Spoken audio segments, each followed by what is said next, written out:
একটা টক শোর একটা বক্তব্যকে নিয়ে আবার আলোচনা হচ্ছে যে আমি একদম স্বতন্ত্রভাবে ওই সময় নির্বাচন করেছি, ছাত্রলীগকে ফুল প্যানেল সহ হারিয়ে। 2019 সালের সর্বশেষ ডাকসু নির্বাচনে শামসুন্নাহার হলের ভিপি নির্বাচিত হয়েছিলেন শেখ তাসনিম আফরোজ ইমি। সেবার তিনি স্বতন্ত্র প্যানেল থেকে জিতেছিলেন। এবার সেই ইমি বাম গণতান্ত্রিক ছাত্র জোটের প্রার্থী হয়ে ভিপি পদে প্রতিদ্বন্দ্বিতা করছেন।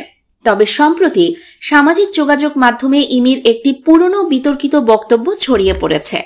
2019 সালে ডাকসু নির্বাচিত হওয়ার পর এক টকশোতে তিনি তৎকালীন প্রধানমন্ত্রী শেখ হাসিনাকে আজীবন ডাকসু সদস্য করার পক্ষে মত দিয়েছিলেন। সে সময় এই প্রস্তাবের বিরোধিতা করেছিলেন ডাকসুর ভিপি নুরুল হক নূর। কিন্তু ইমি নূরের বিরোধিতা সত্ত্বেও হাসিনাকে আজীবন সদস্য ঘোষণার পক্ষে মত দেন। একটি বেসরকারি টেলিভিশনের আলোচনায় ইমি বলেন, আমার হলে নির্বাচন সুষ্ঠু হয়েছে, যদিও কয়েক জায়গায় হয়নি, এটা আমাকে মানতে হবে। তবে শেখ হাসিনা ঢাকা বিশ্ববিদ্যালয়ের শিক্ষার্থী ছিলেন এবং তাকে আন্তরিক দেখেছি। ডাকসু নির্বাচন সুষ্ঠুভাবে আয়োজন সম্ভব হয়েছে তার আন্তরিকতার কারণেই। তিনি আমাদের গণভবনে ডেকে যে আতিথেয়তা দিয়েছেন, অন্তত কৃতজ্ঞতা বশত হলেও তাকে ডাকসুর আজীবন সদস্য ঘোষণা করা উচিত।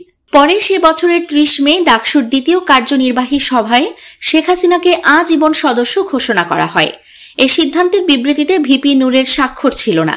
তৎকালীন সমাজসেবা সম্পাদক আক্তার হোসেনও এই সিদ্ধান্তের বিরোধিতা করেন। এবার ইমি বাম গণতান্ত্রিক ছাত্র জোট থেকে ভিপি পদে প্রতিদ্বন্দ্বিতা করছেন। কিন্তু শেখ হাসিনাকে ডাকসুর আজীবন সদস্য করার পক্ষে দেওয়া তার বক্তব্যটি আবার ভাইরাল হয়েছে। এর প্রতিক্রিয়ায় ইমি সম্প্রতি ফেসবুকে লিখেছেন, 19 সালে শেখ হাসিনাকে ডাকসুর আজীবন সদস্য করার ব্যাপারে আমার বক্তব্যের কিছু খণ্ডিত অংশ প্রচার হতে দেখেছি। অনেকে আমার বর্তমান অবস্থান জানতে চাইছেন।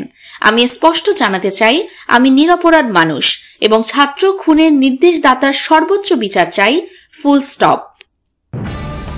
নিউজ টেক্সট, দৈনিক অন্যধারা।